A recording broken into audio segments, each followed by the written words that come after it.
பொருளாதாரத்தின் உயிர் நாடியாக கருதப்படும் ஹார்முஸ் ஜலசந்தி மூடப்படுவதாக ஈரான் அதிகாரப்பூர்வமாக அறிவித்துள்ளது.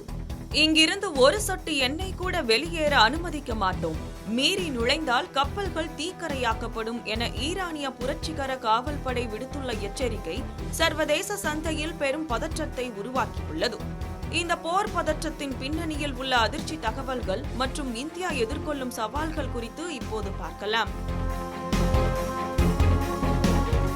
மத்திய கிழக்கில் போர் உச்சகட்டத்தை எட்டியுள்ள நிலையில் ஈரானுக்கும் ஓமனுக்கும் இடையிலான மிக முக்கியமான கடற்வழி பாதையான ஹார்முஸ் ஜலசந்தியை மூடுவதாக ஈரான் அறிவித்துள்ளது.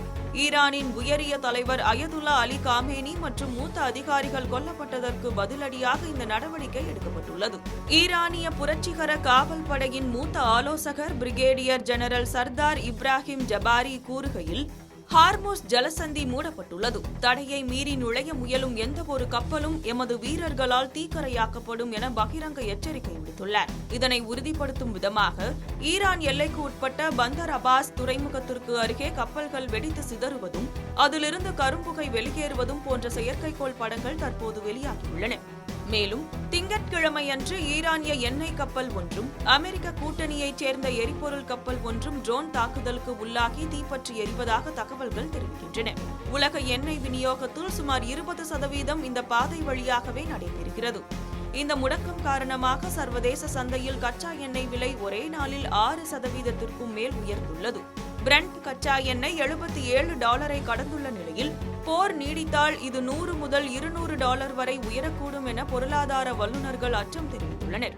மேலும் கத்தார் போன்ற நாடுகளின் இயற்கை எரிவாயு உற்பத்தியும் பாதிக்கப்பட்டுள்ளதால் ஆசியா மற்றும் ஐரோப்பிய நாடுகளில் எரிசக்தி கட்டணங்கள் 40 முதல் 50% வரை உயர்ந்துள்ளன. இந்தியாவை பொறுத்தவரை நமது கச்சா எண்ணெய் இறக்குமதியில் சரிபாதி இந்த பாதையை சார்ந்து உள்ளது. தற்போது இந்திய எண்ணெய் நிறுவனங்களிடம் சுமார் 10 நாட்களுக்கான கச்சா எண்ணெயும் 1 வாரத்திற்கான பெட்ரோல் மற்றும் டீசல் இருப்பும் உள்ளன. நெருக்கடி கால தேவைக்காக சேமித்து வைக்கப்பட்டுள்ள பெட்ரோலிய பாதுகாப்பு கையிருப்பு மேலும் 1 வாரத்திற்கு இந்தியாவின் தேவையை பூர்த்தி செய்யும். இருப்பினும் சமையல் எரிவாயு விநியோகத்தில் இந்தியா அதிக சவால்களை சந்திக்க நேரிடும். இந்தியாவின் 85% எல்பிஜி தேவை இறக்குமதி மூலமே பூர்த்தியாகிறது. இந்த நெருக்கடியை சமாளிக்க இந்தியா மீண்டும் ரஷ்யாவை தனது முக்கிய கூட்டாளியாக தேர்ந்தெடுத்துள்ளது. ஹார்முஸ் ஜலசந்தியை சார்ந்து இல்லாத சுமார் 1 கோடி பேரல் ரஷ்ய கச்சா எண்ணெயை வாங்க இந்திய பொதுத்துறை நிறுவனங்கள் பேச்சுவார்த்தை நடத்தி வருகின்றன. இது தவிர அமெரிக்கா மற்றும் லத்தீன் அமெரிக்க நாடுகளிலிருந்து கூடுதல் எண்ணெய் பெறவும் மத்திய அரசு தீவிர நடவடிக்கை எடுத்து வருகிறது.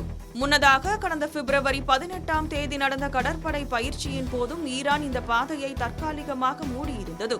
ஆனால் தற்போது ஏற்பட்டுள்ள நேரடி போர் பதற்றம் உலக நாடுகளை பெரும் பீதியில் ஆழ்த்தியுள்ளது. ஹார்முஸ் ஜலசந்தி மீண்டும் திறக்கப்படும் வரை எரிபொருள் விலை ஏற்றம் மற்றும் பணவீக்கம் குறித்த கவலைகள் தொடரும் என்றே தெரிகிறது.